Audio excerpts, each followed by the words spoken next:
பேதாசுதன் பரிஸ்டாவின் பெயராலே ஆமேன். மரியே வாழ்க. இன்றைய வார்த்தை: ஆண்டவரே, என் மீது இறங்கி நான் அவர்களுக்கு பதிலடி கொடுக்கும்படி தூக்கிவிடும். Lord, have mercy on me, make me well again, so I can pay them back. திருப்பாடல்கள் அதிகாரம் 41 வசனம் 10. நம்முடைய கடவுள் இயேசு கிறிஸ்து சர்வ வல்லவர். அவரிடத்தில் தயக்கமின்றி நம்முடைய தேவைகளையும் நம்முடைய தோல்விகளையும் நம்முடைய வேதனைகளையும் அவரிடத்தில் சொல்லி ஜெபிக்க வேண்டும். அவர் நம்முடைய வாழ்க்கையை சீராக்குவார். நம்மை அவமானப்படுத்தி வாழ்விலே கீழே விழச் செய்தவர்கள் முன்பு நமக்கு அவர் தருகின்ற வெற்றிகளால் அவர்களுக்கு அவர் பதிலளிப்பார்.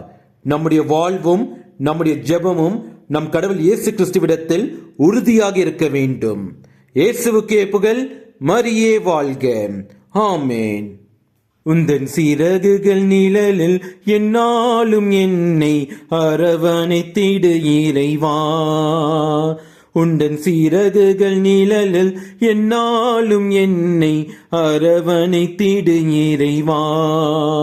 அந்த இருளிலும் ஒளி சுடரும் வெண்தணலிலும் மனம் குளிரும்.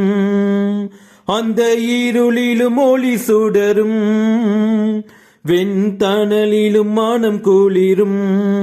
உந்தன் கண்களின் இமை போல் என்னாலும் என்னை காத்திடு என் இறைவா. உந்தன் கண்களின் இமை போல் என்னாலும் என்னை காத்திடு என் இறைவா.